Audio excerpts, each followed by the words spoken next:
बल्ले का निशान लेके उम्मीदवारों के कागजात जमा ना करवा के, उनके तायद और तजवीज़ कुरिंदा उठवा के, कागज छीन के, बंद करके और 200-200 300-300 मुकदमा उनके ऊपर दर्ज करवा के, इसके बाद भी अवाम में वो पजीराई हासिल नहीं हो सकी है पाकिस्तान मुस्लिम लीग नवाज और दीगर लोगों को। निकलने की जिनको जरूरत है वो निकलते हैं तो लोगों से गालियां सुनते हैं, और जिनको निकलने की जरूरत नहीं है वो बेचारे वैसे कोई सौदा सिर्फ लेने जाए गिरफ्तार हो जाते हैं। तो 2018 के इलेक्शन पे उंगलियां उठा रहे हैं, ये 2018 लोग भूल जाएंगे 2018 या उसके माजी के जो पीछे इलेक्शन हुए हैं। ये एक अजीबो गरीब किस्म का इलेक्शन होने जा रहा है कि जिसमें खवातीन महफूज नहीं है, बच्चे महफूज नहीं है, वोटर महफूज नहीं है, उम्मीदवार महफूज नहीं है। बल्ले का निशान लेके उम्मीदवारों के कागजात जमा ना करवा के, उनके तायद और तजवीज़ कुरिंदा उठवा के, कागज छीन के, बंद करके और 200-200 300-300 मुकदमा उनके ऊपर दर्ज करवा के, इसके बाद भी अवाम में वो पजीराई हासिल नहीं हो सकी है पाकिस्तान मुस्लिम लीग नवाज और दीगर लोगों को। क्यों ये बार बार सेनेट में जाके करारदादें जमा करवा रहे हैं? अगर इनकी मकबूलियत है, अगर पीटीआई सोशल मीडिया की जमात है, नहीं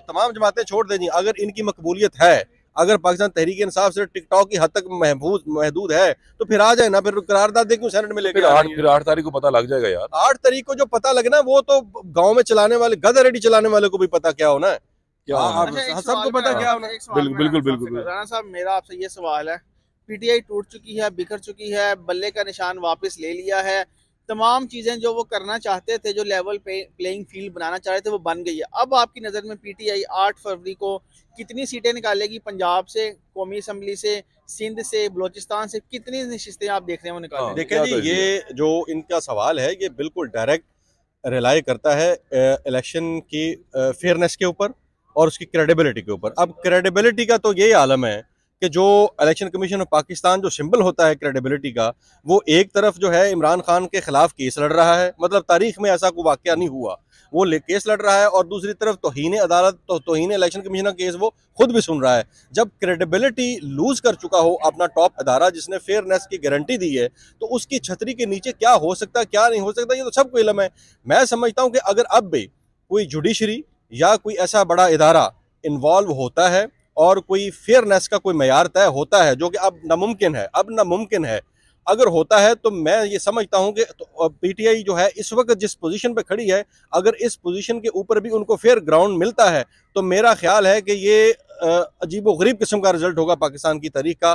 पीटीआई को जो है वो जीतने के लिए कोई नहीं रोक सकता, लेकिन ऐसा होगा नहीं। चले मैं जरा सवाल आपके अगर ऐसा होगा नहीं, वो होगा या नहीं होगा वो तो नहीं, ऐसा होगा बात की बात है। सवाल थोड़ा सा आसान कर देता हूँ। अगर जो आप बात कर रहे हैं कि शफाफियत नहीं रहती, वो 19-20 का तो मार्जिन आप मैनेज कर सकते हैं, अगर जो वोटर टर्न आउट है वो 60% से ऊपर चला गया तो फिर क्या होगा? नहीं, अगर देखें लोग ज्यादा निकलते हैं, अगर मतलब बियॉन्ड एक्सपेक्टेशंस निकलते हैं, तो फिर तो सूरत हाल थोड़ी सी संभालने में मुश्किल हो जाएगी, क्योंकि मौसूफ जो थे एक मरतबा इन्होंने पहले भी छत के ऊपर चढ़ के नारा मारा था 2 तिहाई का मेरे ख्याल से, और अब भी कुछ इस तरह की बातें जो हैं वो हम की जा रही हैं, मतलब वो पहले से माइंड मेकअप कर रहे हैं लोगों का, माइंड मेकअप कर रहे हैं लोगों का।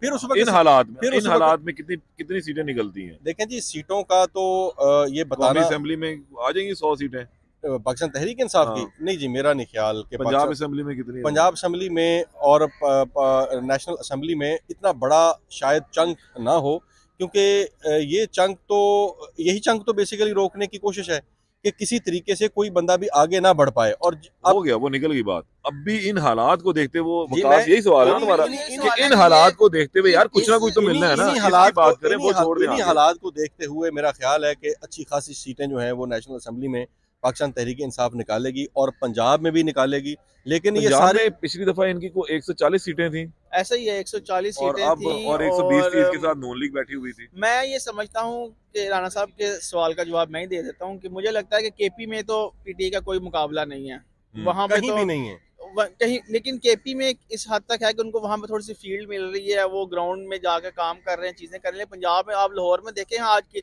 44 हल्के हैं लाहौर के, मुझे बताएं किसी एक हल्के में भी कोई जलसा, कोई रैली, कोई कन्वेंशन, कोई कॉर्नर मीटिंग अगर पीटीआई की आपकी नज़र से गुजरी है तो मुझे भी बताएं। लाहौर में, पंजाब में सूरत हाल मुख्तलिफ है, केपी में पीटीआई सीटें निकाल लेगी।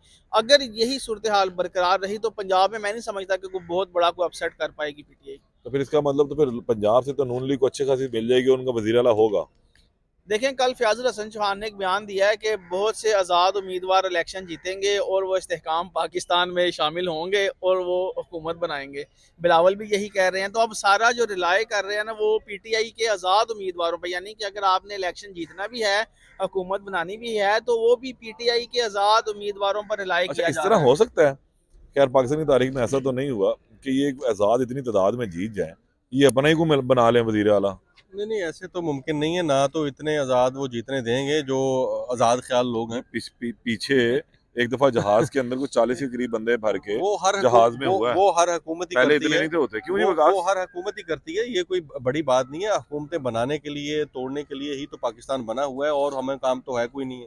तो सवाल ये है कि जिन लोगों ने डिजाइन तरतीब दिया है, तो मेरा नहीं ख्याल कि वो PTI को इतना बड़ा चंक लेने देंगे। ये जो लेने देंगे ना, ये बेसिकली बुनियाद है इस बात की। अदरवाइज अगर फेयरनेस की बात करते हैं तो फिर तो जो ग्राउंड रियलिटी है वो तो सबको पता क्या है। हम अगर इल्जाम तराशी की बजाय ग्राउंड पे बात करें, सब वकास कर रहा है, हम अगर इन हालात की बात करें, कौन क्या करने दे रहा है क्या नहीं करने, तो ये 8 तारीख को पता लगना है ना, उससे पहले तो नहीं है। जितना पता चलना तो पता लग गया। अब इससे हम अगर इस ग्राउंड को लेकर आगे चले ना, तो इस ग्राउंड पर क्या बन रहा है? आप मेरे ख्याल से बात वो कर रहे हैं कि पहले बंदा मार लें दो, उसके बाद उन्होंने देखेंगे कि जिंदा के की है। यार हो गया ना, हमें सारा नजर आ गया, आपने भी कवर किया election commission appellate tribunal. Election में तो जो होना है कर रहे हैं कि मरिया बंदा लख दा के सवा लख दा है, ऐसे पूछ रहे हैं। बस मैं दसो इस वेले ते जो हालात चल रहे ने कख दा भी नहीं है। यही गल सी कि वो जेड़ा लाख सवा लाख वालों कख है। लेकिन हम सवाल ये कर रहे हैं कि जो सीक्वेंस के साथ हो पा रहा है, उसको देखने के बाद क्या आपको लगता है, जो मुझे तो सच्ची बात लगता है कि इलेक्शन में बहुत सारी चीजें जो है ना बेहतर होने चली जाएंगी। मिसाल के अभी यहाँ पर इतना फियर और प्रेशर जरूर बिल्डअप किया, और मुमकिन है यार ये भी तो वकास हो सकता है राना साहब कि इन लोगों ने खौफ खुद पे तारी कर लिया जबरदस्ती का। यार निकल भी तो कोई नहीं रहा, तो निकलेंगे तो पता लगेगा ना। आज ये फैसलाबाद से साबिक सूबाई वजीर ख्याल कास्तरू साहब निकले थे, बस निकलने की देर थी, फिर किधर गए हैं किसी को कोई पता नहीं है। चलो यही तो मैं कह रहा हूँ, निकले तो सही। अब लाहौर में भी निकले को पता तो लगे, 14 हल्के और 28 हल्के हैं यार। भाई निकलने की जिनको जरूरत है वो निकलते हैं, तो लोगों से गालियां सुनते हैं। और जिनको निकलने की जरूरत नहीं है वो बेचारे वैसे कोई सौदा सलफ लेने जाए गिरफ्तार हो जाते हैं। मतलब देखें ना, आप जरा लेवल प्लेइंग फील्डिंग का म्यार चेक करें कि अभी तो ये ऑपरेशन होने वाला है कि जब ये बाकायदा तौर पर कैंपेन के लिए निकलेंगे, इनके उम्मीदवार पाकिस्तान तहरीक इंसाफ के जो लोग हैं, आप जरा उनकी खबर दे रहे हैं। ये मैं खबर दे रहा हूँ और जिम्मेदारी के साथ खबर दे रहा हूँ, उनके साथ हाशर क्या होता है ये आप देख लीजिएगा। चलो वकास, कितने पर उम्मीद हो भी अच्छा इलेक्शन के लिए, और जो हल्के की सूरत हाल क्या बन सकती है?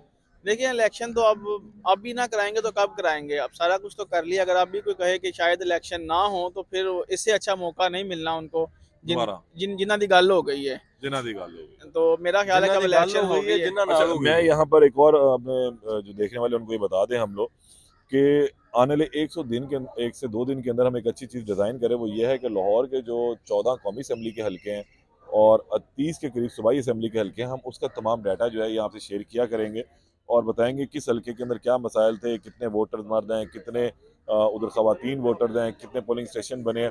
ये एक सीरीज़ हम अनकरीब शुरू कर रहे हैं ताकि तमाम लोगों जो है ना अपने लाहौर के हवाले से वो वेल अवेयर रहें। अभी आज इस प्रोग्राम को जो है हम यहाँ वाइंड अप करते हैं। दोबारा तो आपकी खिदमत में हाजिर होंगे, तब तक के लिए इजाज़त दें। अल्लाह निगहबान।